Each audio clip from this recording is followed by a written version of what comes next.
Hello everyone, welcome to my channel. इस video के अंतर्गत हम आजकल जो KVS PRT के एग्ज़ाम चल रहे हैं उन्हीं में से 28 फरवरी का एग्ज़ाम पेपर को हम एनालिसिस करेंगे कि किस तरह के क्वेश्चंस आए थे और उन क्वेश्चंस के क्या सॉल्यूशन हैं। तो आपने अभी तक मेरे चैनल को सब्सक्राइब नहीं करा है तो चैनल को सब्सक्राइब कीजिए, वीडियो को लाइक और शेयर कीजिएगा। KVS PRT के एग्ज़ाम में जो क्वेश्चंस आए थे वो इस प्रकार हैं।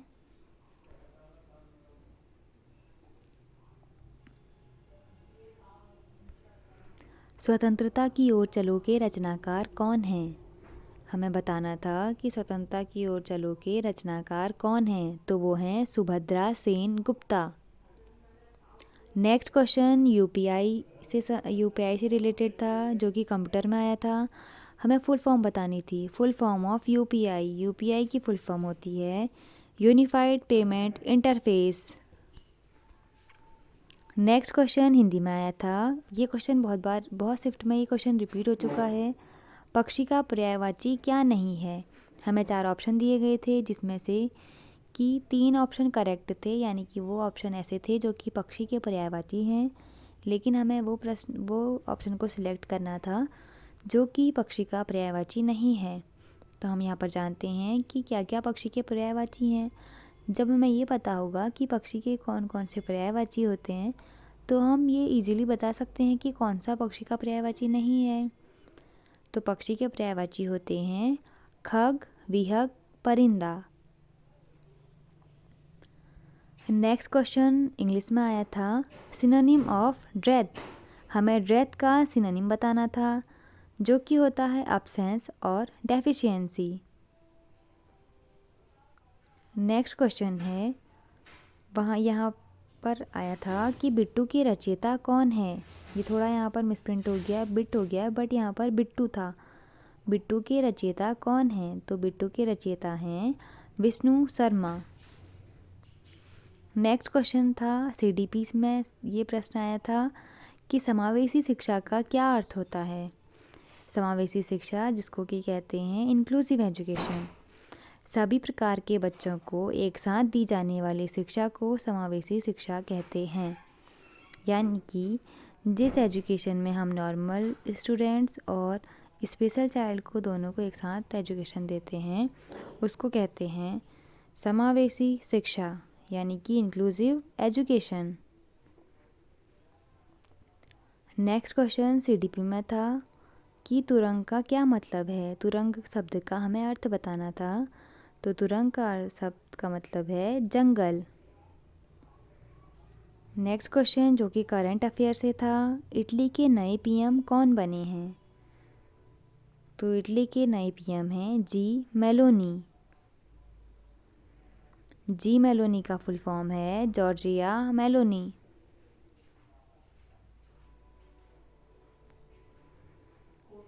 नेक्स्ट क्वेश्चन था शुगर से अल्कोहल बनाने की प्रक्रिया को क्या कहा जाता है।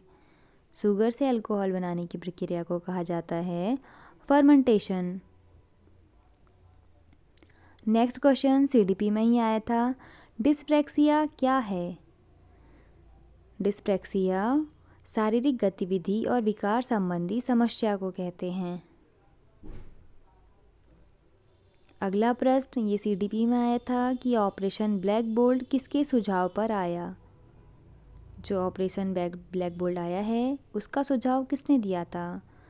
तो ऑपरेशन ब्लैक बोल्ट का सुझाव राष्ट्रीय शिक्षा नीति 1986 के द्वारा दिया गया था। NEP 1986 नेशनल एजुकेशन पॉलिसी 1986 के द्वारा ये सुझाव दिया गया था operation black bolt.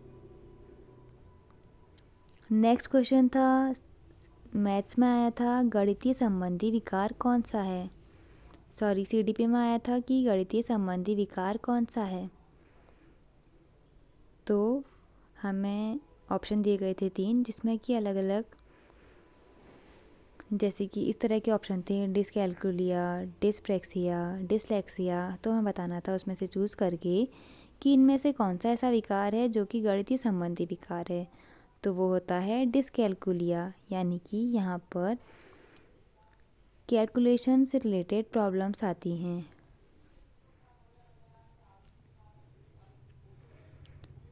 Next question था लुईस पास्चर से संबंधित प्रश्न था। इस क्वेश्चन में ऐसा बताना था कि जो पास्चराइजेशन की जो प्रक्रिया है वो किसके नाम पर दी गई।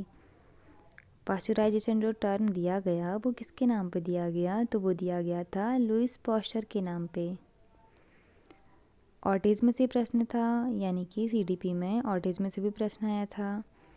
नेक्स्ट क्वेश्चन था कंप्यूटर में कि इनमें से कौन सा सर्च इंजन नहीं है। हमें 4 ऑप्शन दिए गए थे जिसमें कि 3 ऐसे ऑप्शन थे जो कि सर्च इंजन हैं। उनमें से हमें ऐसे ऑप्शन को पिक करना था जो कि एक सर्च इंजन नहीं है, तो वो है एडोब रीडर। KVSPRT में रिमझिम पुस्तक से हर शिफ्ट में, किसी भी दिन की हर शिफ्ट में 4 से 5 क्वेश्चन आ ही रहे हैं। तो इस शिफ्ट में भी रिमझिम पुस्तक से 4-5 प्रश्न लिए गए थे।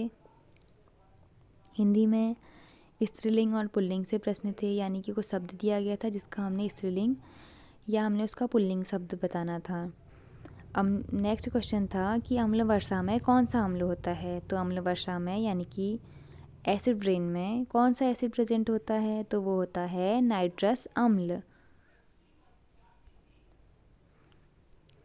नेक्स्ट क्वेश्चन ओजोन परत मुख्यतः कहाँ पाई जाती है। तो हमें बताना था जो ओजोन लेयर है जो कि हमें सन से आने वाली अल्ट्रावायलेट रेज से हमें प्रोटेक्ट करती है, हमें बताना था कि एटमॉस्फेयर के किस जोन में ये लेयर प्रेजेंट होती है। तो वो होती है समताप मंडल में, यानी कि स्ट्रेटोस्फेयर में प्रेजेंट होती है ओजोन लेयर।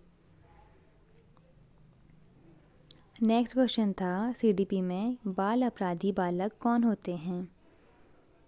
तो बाल अपराधी बालक उनको कहा जाता है जो समाज के मान्य नियमों का उल्लंघन करते हैं।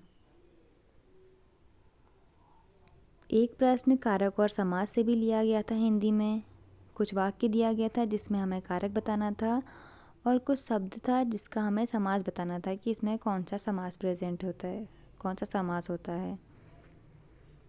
संधि और विलोम शब्द से संबंधित थे, हमें शब्द की संधि बतानी थी, इसमें कौन सी संधि है, जैसे कि इसमें विसर्ग संधि है, स्वर संधि है, कौन सी संधि है हमें ये बताना था और विलोम शब्द बताना था।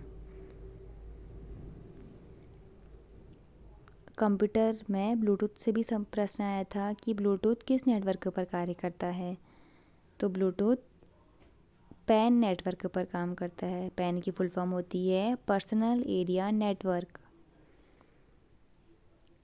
लैन से भी कंप्यूटर में एक प्रश्न था, तो लैन की फुल फॉर्म होती है लोकल एरिया नेटवर्क।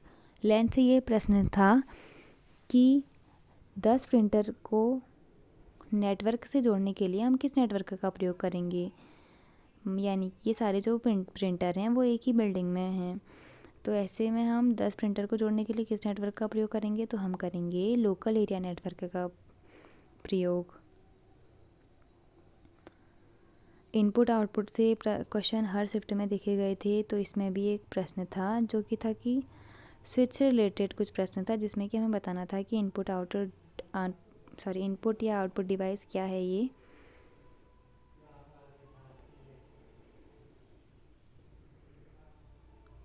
वीडियो को लाइक शेयर और चैनल को सब्सक्राइब कीजिए। Thank you.